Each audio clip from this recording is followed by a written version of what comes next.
As an artist and a game dev, the hardest thing that we will face is visibility. Nobody knows who the hell we are, man. Like, goddamn, that shit's crazy. Like, I'm over here putting out this fire, and nobody can see this fire. Leroy!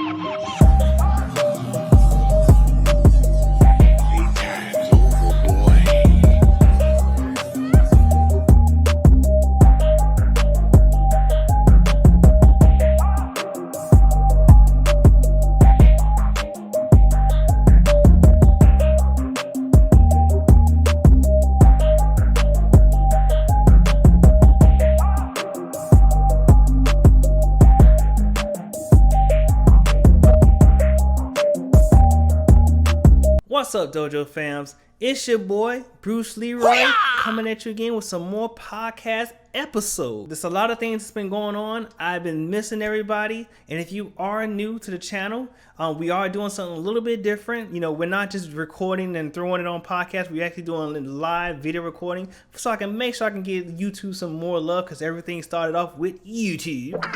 The 3D Dojo has a lot of things going on. We are actually creating our first game as a studio, so that is awesome. If you want to find out more about Dojo, there will be a link in the description, so make sure you join that so we can get it in and get on point. Now, the topic of today is going to be networking and prospecting. I got some wonderful jewels to drop on that, some good intel, stuff that I personally use myself, and I'm sure it can help you out as well. So let's get it in. Why is networking and prospecting so important? Okay, let me tell you why. For one, folks will not give you an opportunity just because you said so or because you applied to their establishment. If you're thinking that, man, I'm gonna be honest with you, you're just a needle in a haystack, and it's gonna be quite steep for you. Plus, it doesn't say much about you, and that's kind of like a real issue, you know. So you got to put yourself in a recruiter position or the hiring manager position. How many, like, when a job opens up right now, or even if you're trying to sell something, if something like that as soon as an opportunity opens up, there's hundreds and even thousands of applications go right into that within, like, I don't know, maybe an hour. You know, it's a rough estimate, but hell, talk to them, find out for yourself. One thing that is very important when it comes to this is finding the right person to talk to, or as I call it, the decision maker who is basically what you're looking for. Okay, so make sure that you are always in search of the right person to talk to, the decision maker, the person that can actually make things happen for you. Okay. Now, one thing, because, you know, I'm a game dev just like everybody else. And if you're not, then, hey, I'm speaking for that on that perspective. I'm an artist as well. So one thing that, you know, as an artist and a game dev, the hardest thing that we will face is visibility. Nobody knows who the hell we are, man. Like, goddamn, that shit's crazy. Like, I'm over here putting out this fire, and nobody can see this fire.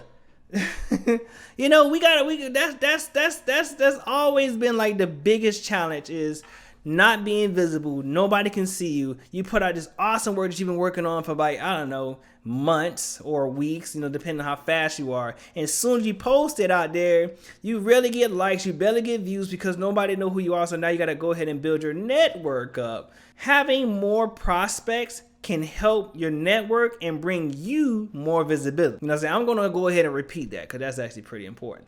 Alrighty. So once again, having more prospects can help increase your network and bring you more visibility. Reaching out to someone who can help further your career actually looks better on you, because it makes it look like you go further and beyond. You know, like, I'll give you an example, right? I had a guy, you know, that was in the community, and he was sharing about he was doing that he had some freelance work, right? And in the freelance work, they were very descriptive of what they was looking for, what they wanted, you know, but they left out some important details. I can't really say too much about it because I don't want to put the guy on spot, but when he made the asset, he forgot out key qualities in the asset culture. Now, his excuse was, hey, I made what you said, but you forgot that you were using the wrong type of jewels. It didn't really speak to that culture, and thus it makes it seem like you have to be micromanaged, because you didn't go further beyond and go look up to make sure, like, hey, I don't know about the jewels. Let me go ahead and look up, like, how this jewel's supposed to look on this character or this asset. And eventually he ended up not getting the gig.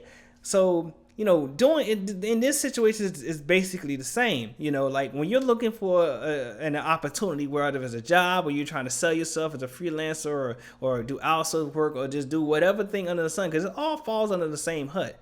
Reaching out to people, looking them up actually reflects better on you because it looks like you're hungry and it looks like you'll go further and beyond to get the job done. So make sure you keep that in mind. That is actually really, really important. All right. So next, what is the difference between networking and prospecting?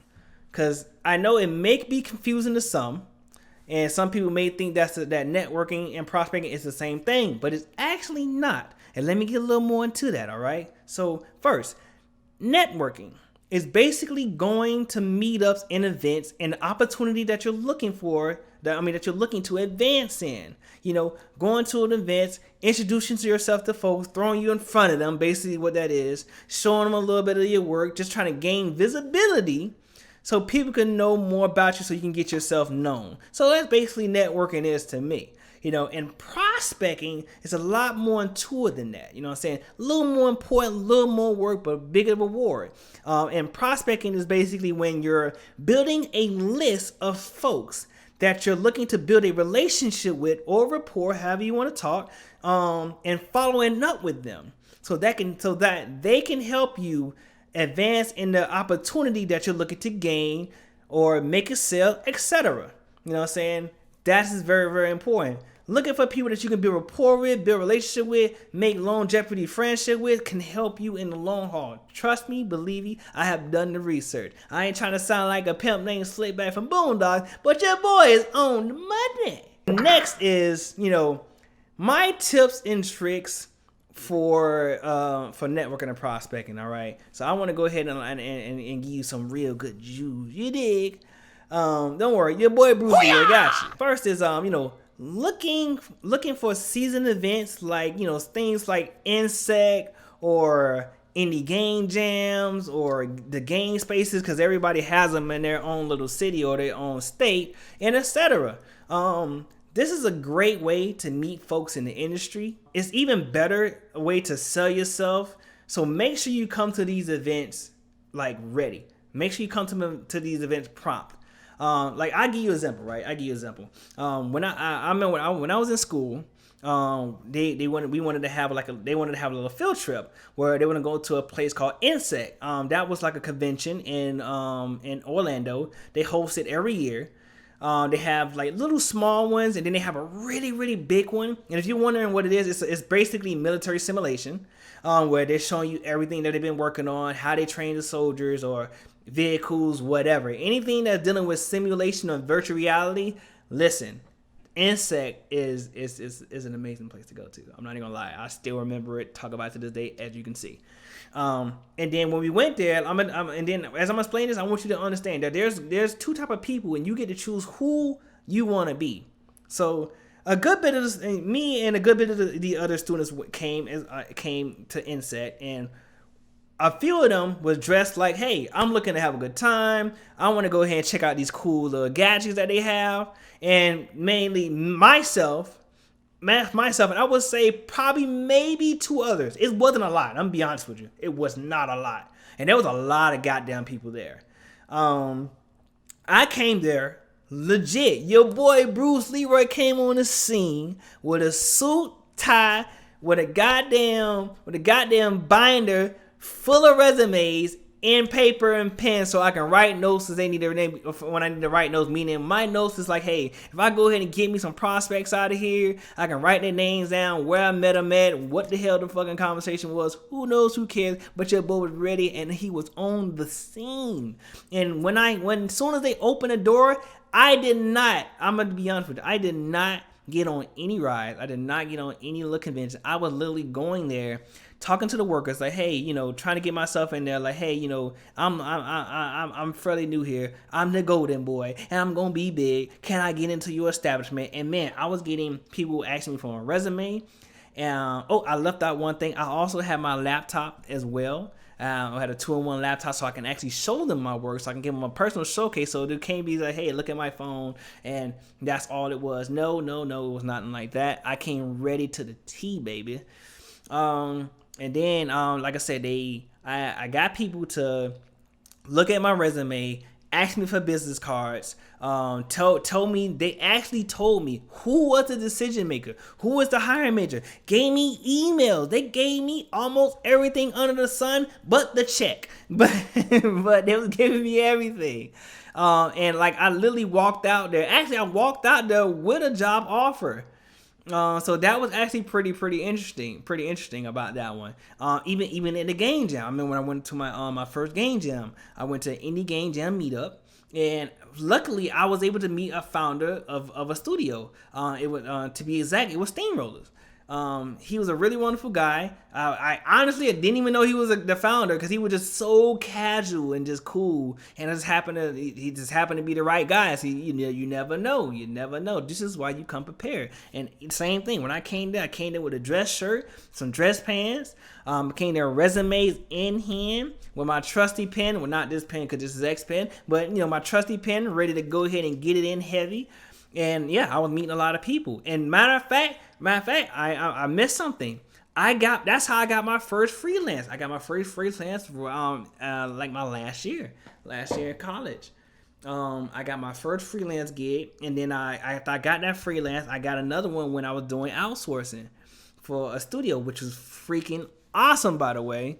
So I'm just, like I said, I'm not bringing this up just to boast or to brag. I'm bringing this up because you never know, and you should always be ready. When you're on the search for better, when you're on the search to advance yourself in the career, you should always be ready because you never know who you may run into. You know what I'm saying? Even when I ride in my car. I got business cards on deck as well as my resume. It kind of just sits there. Next is using a app called Meetup is a great tool. It's a great tool for finding events or linking up with folks in the industry. Once again, I have great luck in that. In the Meetup app, you can look up organizations, look up little groups. Depending on your city, they kind of like have it within location or whatever like that. And in there, I don't went to Unreal Meetup that was obviously based on Unreal, and whoever the developers or people that love to be in there, other artists, other game developers, or people that are actually creating games currently on Unreal. And I had the pleasure of meeting people in Epic Games. That was really dope.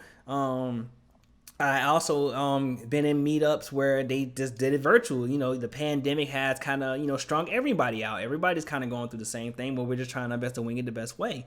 And I got a chance to get in some people in Discords, and meeting with them. I got a Discord right now where I happen to run into a whole bunch of developers where they're all they know is programming, and they're looking for artists to help either collaborate, or you work on their games, or they can come help you with your game, or you can even easily find a team, because that's kind of how it all starts. You know what I'm saying? It's all fun and games when you out here waiting on God to send you a sign and go to get you a job and all. And don't get me wrong, I believe in the great man above, and I love all religions and everything, but sometimes you gotta take matters into your own hands. It's your decision to come out here and make it do what it do. But don't worry, listen to your boy Bruce Leroy. I'm gonna guide you, goddammit. I'm gonna guide you. LinkedIn, okay? LinkedIn is a great platform for prospecting. I love LinkedIn. Like, shout out to LinkedIn, okay? Like, I have been working that thing. For example, if I'm looking for a job, right? And on the application, one of the things that I normally do is I don't just apply to a job and shoot it over. I go to the job, I look at the job, I look up the hiring manager, or at least if I can't find a hiring manager, I'll look at the team. If I can't find them on the team, then most likely they probably not on there. Then I'll go to LinkedIn, and then I'll go type in the business. And in the business, because on LinkedIn, everybody, if you work there, you kind of put it on your resume, or you put it on your profile. So then I go into the email, the employee list, and then I look for the recruiter and the hiring manager, or whoever can help me out there. It's a little, like I said, it's a little more of a process, but trust me, the reward is very, very good. So that's just something that I like to do, and it's been very helpful to me.